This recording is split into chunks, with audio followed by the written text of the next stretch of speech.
Olá, sejam bem-vindos à videoaula de hoje, onde abordaremos as fases do ciclo gestacional e a relevância deste tema para a área da saúde.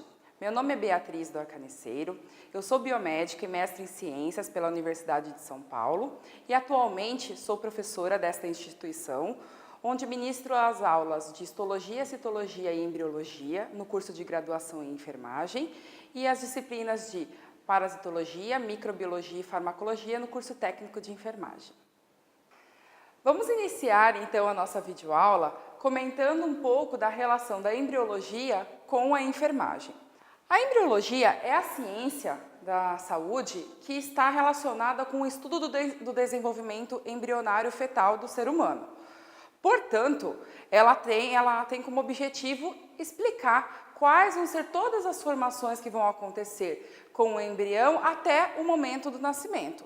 Considerando que a equipe de enfermagem vai atuar diretamente na assistência à paciente durante o pré-natal, parto e até mesmo no pós-natal, é imprescindível o conhecimento das fases do ciclo gestacional, não só para a equipe de enfermagem, mas também para os demais profissionais da área da saúde.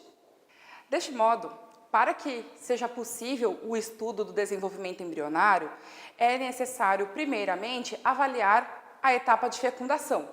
Afinal, é ela que formará o zigoto e, a partir dele, sim, ocorrerá o desenvolvimento embrionário fetal, com as fases de implantação, clivagem, blastulação, gastrulação, neurulação, organogênese e período fetal, que comentaremos com detalhes a partir de agora. O que seria a fecundação, então? A fecundação nada mais é do que a etapa que você observa o encontro do óvulo com o espermatozoide lá na tuba uterina. Esse processo é fundamental para que ocorra a formação do zigoto e, consequentemente, do feto. No momento que o espermatozoide penetra o óvulo, que ocorre, de fato, a fecundação, ocorre a formação de uma barreira que impede que outros espermatozoides penetrem este óvulo. A este fenômeno dá-se o nome de bloqueio da poliespermia. Isso é extremamente importante, uma vez que, se o óvulo for fecundado por mais de um espermatozoide, ele acaba sendo incompatível à vida humana. Não há possibilidade de desenvolvimento do zigoto. Então, vocês podem se perguntar, mas se o óvulo não pode ser fecundado por mais de um espermatozoide, como então vão ser formados os gêmeos? Normalmente as pessoas acreditam que os gêmeos são formados através da penetração de 2 ou mais espermatozoides no mesmo óvulo. Mas isso não é possível. Como vimos, se isso acontecer, o óvulo não forma o zigoto e, consequentemente, não há formação do embrião e do feto. Para a ocorrência dos gêmeos, existem vários tipos de gêmeos, então várias formas de formação desses indivíduos. No caso dos gêmeos fraternos, como nós verificamos aqui, eles são formados através da fecundação de 2 óvulos por 2 espermatozoides diferentes. Normalmente, as mulheres ovulam uma vez por mês e liberam um óvulo a cada ovulação. Só que em algumas situações pode ocorrer de 2 óvulos serem liberados concomitantemente. E se esses 2 óvulos forem fecundados por 2 espermatozoides diferentes, serão formados 2 zigotos diferentes, mas que nascerão no mesmo tempo porque foram formados no mesmo momento. A esse processo dá-se o nome de gêmeos fraternos. Esses indivíduos serão gêmeos, nascerão juntos, entretanto, eles não apresentam o mesmo material genético, eles não apresentam as mesmas características genéticas. Então, o que você observa? Esses indivíduos, eles vão apresentar diferenças de acordo com a raça, de acordo com o sexo. Não é necessário que nasçam 2 meninos ou 2 meninas. Você pode observar o nascimento de um menino e uma menina, no caso de gêmeos fraternos. Não há problema nenhum. Uma vez que ocorreu a fecundação e formou-se o zigoto, esse zigoto ele vai passar por uma série de divisões mitóticas, com o objetivo de aumentar o número de células. No momento que isso vai acontecendo, aproximadamente em torno de 30 horas após o processo de fecundação, você observa a formação de duas células extremamente importantes no desenvolvimento embrionário e também com finalidade terapêutica, que são a mórula e a blástula. A mórula nada mais é do que um conjunto de 16 a 32 células. E ela é formada por duas estruturas, o embrioblasto e o trofoblasto, relacionados respectivamente à formação do embrião e ao processo de implantação no útero e formação da placenta, por exemplo. No momento que essa mórula começa a acumular secreções em seu interior, ela passa a ser chamada de blástula. Então, este zigoto continua o seu processo de divisão até que ele atinge o útero. No momento que ele atinge este útero, ele já encontra condições favoráveis para se implantar no endométrio, no miométrio, ele vai se implantar na parede uterina e aí vai ser possível a ocorrência da gestação, como nós podemos verificar aqui nessa imagem. No momento que ocorre a fecundação e a formação do zigoto, já observa-se o início da produção do hormônio gonadotrofina coriônica, aquele hormônio que é utilizado para dosagem e determinação da gravidez, os testes de gravidez. É importante a produção desse hormônio porque ele mantém os níveis de progesterona, evitando que o endométrio se descame e ocorra a menstruação e, consequentemente, o aborto deste zigoto, deste embrião. Entretanto, podem acontecer situações em que a implantação do zigoto não acontece na parede uterina, acontece em outras regiões, como, por exemplo, nós podemos verificar em várias porções da tuba uterina, no ovário ou até mesmo próximo ao colo uterino. Qualquer região onde ocorra a implantação que não seja a parede uterina é chamada de gravidez ectópica, ela vai caracterizar uma gravidez ectópica. Normalmente, a gravidez ectópica não progride, ela não consegue, o feto não consegue se desenvolver e não há nascimento de um bebê. Mas existem situações em que pode acontecer o nascimento de um bebê formado em uma região que não há parede uterina, mas isso ocorre apenas em casos excepcionais. Continuando o nosso estudo sobre a clivagem e a segmentação, ou seja, sobre o período de divisão do zigoto em várias células, vamos entender um pouquinho qual é a finalidade terapêutica da mórula e a blástula. Certamente vocês já ouviram falar das células tronco embrionárias. Pois bem, a mórula e a blástula correspondem justamente a essas células tronco embrionárias. E a grande importância delas na atualidade é justamente que uma célula tronco tem a capacidade de formar qualquer outro tipo celular. Por se tratar de uma célula indiferenciada, ela pode dar origem ao neurônio, ela pode dar origem a células musculares, a hemácias, a células hepáticas, células renais, desde que ela receba estímulo para isso. Ela tem capacidade de formar qualquer célula do nosso corpo. E isso é algo maravilhoso do ponto de vista terapêutico, já que várias doenças poderiam ser tratadas utilizando-se, por exemplo, essas células tronco. Inclusive, já existem vários artigos sendo publicados entre a comunidade científica que relatam o uso das células tronco para o tratamento das mais variadas doenças, como, por exemplo, o acidente vascular cerebral e o infarto do miocárdio.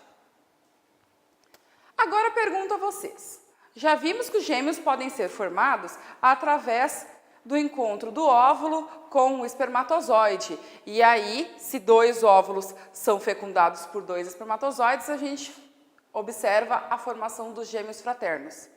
Mas e os gêmeos univitelinos, aqueles gêmeos idênticos, como será que eles são formados? Na realidade, para a formação dos gêmeos univitelinos, é imprescindível que um óvulo seja fecundado por um único espermatozoide. Aí este zigoto vai começar a divisão mitótica pela clivagem, como vimos anteriormente, e em certo momento Por motivos que ainda não estão bem definidos, esse zigoto simplesmente se divide em outras duas células. E essas células são capazes de ir se proliferando e dar origem a dois indivíduos diferentes. Embora você tenha a origem de dois indivíduos, o material genético deles é o mesmo, porque a célula inicial era a mesma. Nesse caso, observa-se a formação dos gêmeos univitelinos ou gêmeos idênticos, como nós podemos verificar aqui. São gêmeos que apresentam o fenótipo extremamente semelhante e, obrigatoriamente, precisam apresentar o mesmo sexo. Então, observa-se o nascimento de gêmeos univitelinos do sexo masculino e do sexo feminino. Não vai acontecer de ser formado um gêmeo, de ter a formação de gêmeos univitelinos, um menino e uma menina. Pode-se ainda observar a ocorrência dos gêmeos chipófagos. O que seria um gêmeo chipófago? O gêmeo chipófago é aquele que nasce com porções do seu corpo compartilhadas. Ou somente cada indivíduo tem seus órgãos separados, mas eles nascem grudados, ou eles nascem compartilhando as mesmas estruturas, como nós podemos verificar nessas situações. Se os gêmeos tiverem órgãos separados, eles podem passar por um procedimento cirúrgico e levar uma vida normal, dependendo da situação. Entretanto, quando eles compartilham os mesmos órgãos, como a gente observa nessa figura, aí não é possível a separação, não é possível a realização da cirurgia. E existem casos ainda que o irmão nem se desenvolve, ele fica apenas um resquício do desenvolvimento embrionário no corpo da criança que nasceu. A próxima fase que se segue após a clivagem e a blastulação é a gastrulação. Ela se inicia em torno da 3ª semana do desenvolvimento e é onde a gente observa a formação da gástrula.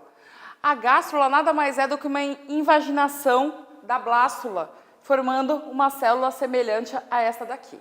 Qual é a importância desta fase gestacional? É aqui que nós observamos o surgimento da notocorda e dos folhetos embrionários. A notocorda nada mais é do que o primórdio do que será a coluna vertebral do feto, da criança. E os folhetos embrionários, que são os 3, ectoderme, mesoderme e endoderme, são os responsáveis pelo surgimento de todos os órgãos e sistemas do organismo deste indivíduo.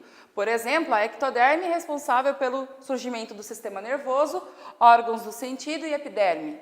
Já a mesoderme é responsável pelo surgimento do esqueleto, músculos, sistemas circulatório, excretor e reprodutor. E por fim, a endoderme vai ser responsável pela formação do sistema respiratório, fígado, pâncreas e ainda o revestimento do tubo digestivo. Neste mesmo período, observa-se também a formação de um sistema extremamente importante para a sobrevivência do indivíduo, que é o sistema cardiovascular. Aqui na fase de gastrulação verifica-se a angiogênese, ou seja, a formação dos grandes vasos, como é possível verificar nessas duas imagens. Forma-se o coração e todo o sistema cardiovascular com veias e artérias, sendo possível visualizar a partir do 21º dia de desenvolvimento que o coração desse embrião já começa a bater.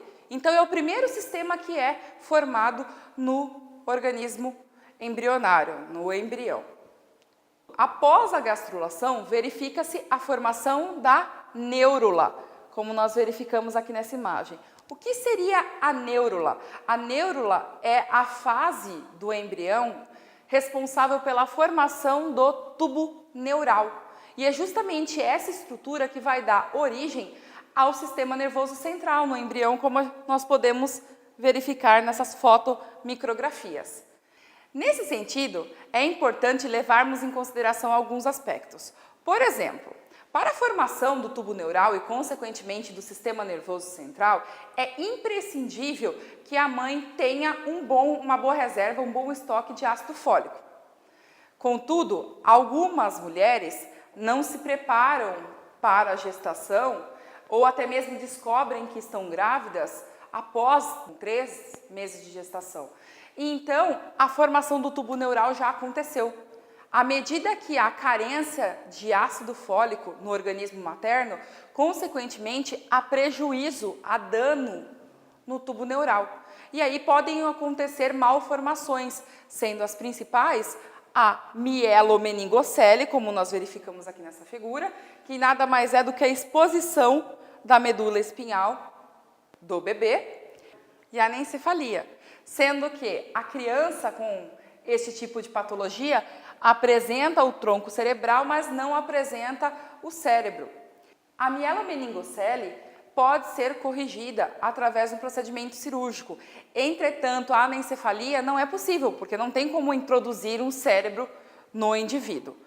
Geralmente, quando o obstetra descobre que a criança tem anencefalia, o que é recomendado? O aborto, a interrupção da gestação. Só que isso é uma decisão dos pais e é um assunto bastante polêmico, porque muitos pais não aceitam o aborto, até mesmo porque a criança tem condições de se desenvolver normalmente no útero materno até o momento do parto. Normalmente, quando isso acontece, a criança nasce e pouco tempo depois ela vai a óbito. Mas existem algumas situações, algumas exceções, em que crianças com anencefalia nascem e conseguem viver por 1 até mesmo 2 anos de idade, como nós conseguimos observar nesta figura. É claro que essa criança vai apresentar algumas limitações, mas ela consegue sobreviver com qualidade de vida. Em relação à organogênese, esse é o período que se inicia na 4ª semana de desenvolvimento e vai até a 8ª semana do desenvolvimento embrionário. Como o próprio nome diz, é neste momento que ocorrerá a formação de todos os órgãos e sistemas do embrião. Neste momento que você vai ter a formação de, por exemplo, órgãos como pulmão, órgãos como fígado e os rins. Contudo, esses órgãos, esses sistemas, eles ainda vão apresentar atividade mínima, com exceção do sistema cardiovascular, que foi formado lá na gastrulação, como nós vimos anteriormente. Na 8ª semana de desenvolvimento, já se observa que o embrião adquire uma característica humana, ele já adquire um formato humano, sendo que as 3 fases de desenvolvimento aqui da organogênese correspondem ao crescimento, morfogênese e então a diferenciação dos órgãos e tecidos. Isso acontece porque observa-se um rápido aumento no comprimento do embrião em relação ao crescimento lateral. Devido a esse rápido aumento de comprimento, observa-se o dobramento do disco embrionário e aí ele adquire a forma de embrião que já se assemelha à forma humana, como nós vamos verificar a seguir. Que seria este formato aqui, gente. Observem que à medida que vai tendo o crescimento em comprimento, ele vai adquirindo cada vez mais o formato de um bebê, o formato que nós conhecemos do feto ao nascer. Este período de organogênese, ele é extremamente importante, pois, devido à formação dos órgãos e sistemas, qualquer alteração que aconteça, consequentemente, vai acometer o desenvolvimento dessas estruturas. As substâncias que podem afetar o funcionamento e a formação dos órgãos no desenvolvimento embrionário são chamados de teratógenos. Teratógeno é qualquer substância que cause malformação. Existem vários tipos de teratógenos, por exemplo, os ambientais, como alguns vírus, bactérias, parasitas. Temos ainda teratógenos químicos, como, por exemplo, substâncias cancerígenas e até mesmo os físicos, como a própria radiação. Esses teratógenos eles vão atuar em vários períodos do desenvolvimento embrionário e podem afetar as mais variadas funções. Por exemplo, podemos verificar aqui os defeitos do tubo neural, que verificamos anteriormente, através da carência de ácido fólico, mas também podem acontecer retardo mental, problemas como catarata e glaucoma, além da formação da fenda palatina e até mesmo a masculinização da genitália feminina. Tudo isso devido à exposição materna a substâncias teratógenas. O último período do desenvolvimento embrionário é o período fetal. Neste momento, que se inicia na 9ª semana e vai até o nascimento, o embrião passa a ser chamado de feto, porque ele já apresenta as características de um ser humano. Quando se inicia o período fetal, os órgãos e sistemas já foram formados, eles apenas vão maturar. O bebê já está pronto, ele só precisa ter o amadurecimento dos seus órgãos e sistemas para conseguir sobreviver após o parto. Então, verifica-se nesta fase um rápido crescimento do corpo e a diferenciação dos tecidos, órgãos e sistemas. Neste momento é que é possível a diferenciação das gônadas. Ao redor da 12ª semana já é possível a determinação do sexo. Isto porque, nós podemos verificar nessa imagem, a estrutura que dá origem às gônadas, ou seja, aos testículos e aos ovários, ela é a mesma. À medida que o desenvolvimento vai progredindo, você observa a diferenciação. No caso do homem, a formação do pênis, e no caso da mulher, a formação do clitóris e todos os outros órgãos relacionados ao sistema reprodutor feminino. Além disso, observa-se no período fetal alguns fatores que podem vir a influenciar o crescimento deste bebê e, consequentemente, prejudicar o seu desenvolvimento após o nascimento. Neste gráfico é possível verificar a média de ganho de peso de um bebê saudável durante uma gestação sem nenhuma intercorrência. Entretanto, já verificou-se que mulheres que fumam, então o uso de tabagismo, má nutrição e até mesmo uma gestação gemelar pode atrapalhar o ganho de peso deste feto durante o final da gestação, como nós podemos verificar aqui no gráfico. Os gêmeos, eles acabam ganhando menos peso justamente porque nós temos 2 indivíduos ocupando o útero materno. Então, como o espaço é reduzido, automaticamente essas crianças acabam não conseguindo ganhar muito peso porque nem tem espaço para que elas consigam se desenvolver. Agora que nós já comentamos sobre as fases do ciclo gestacional, é importante ressaltar um pouquinho a importância da placenta e dos anexos embrionários, que são estruturas fundamentais para que a gestação ocorra sem nenhuma intercorrência. A placenta e o cordão umbilical nada mais são do que um sistema relacionado ao transporte de substâncias entre a mãe e o feto. Embora não haja o contato direto do sangue materno com o feto, como nós podemos verificar nesta imagem, existe a troca de substâncias da mãe para o feto e vice-versa.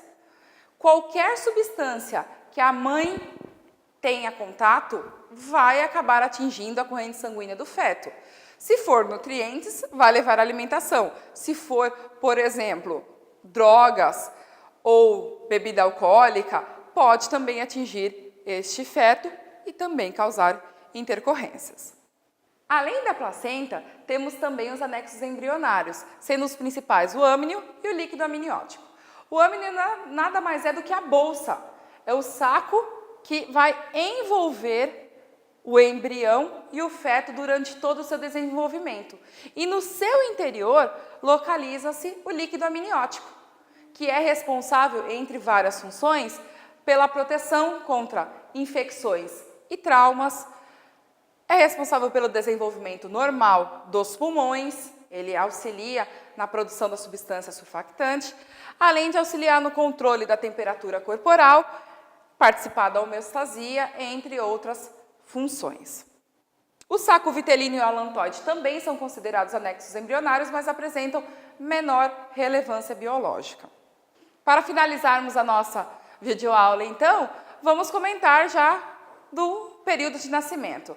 O nosso embrião foi formado lá na clivagem, se desenvolveu durante toda a etapa de blastulação, gastrulação, neurulação.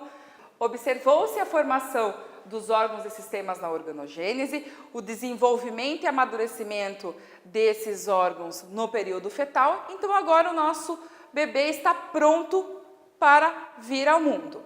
Quais são os dois tipos de parto? Nós temos o parto normal e o parto cesárea.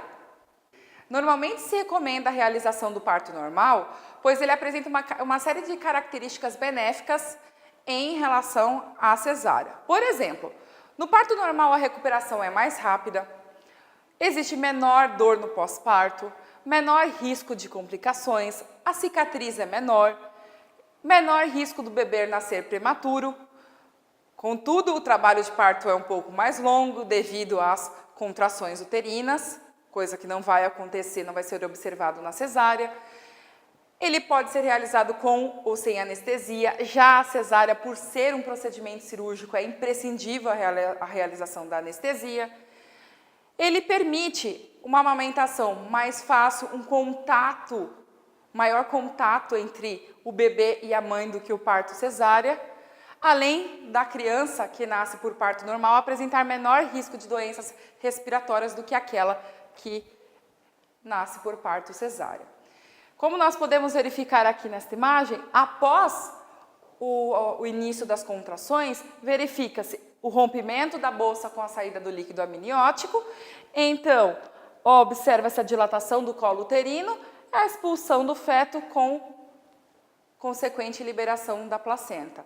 Isso num parto normal. Já num parto cesárea, é feita uma incisão na cavidade abdominal e no útero para retirada do bebê. Essas foram as referências utilizadas durante esta aula. Eu espero ter contribuído um pouquinho com o aprendizado de vocês e nos encontramos na próxima aula. Obrigada!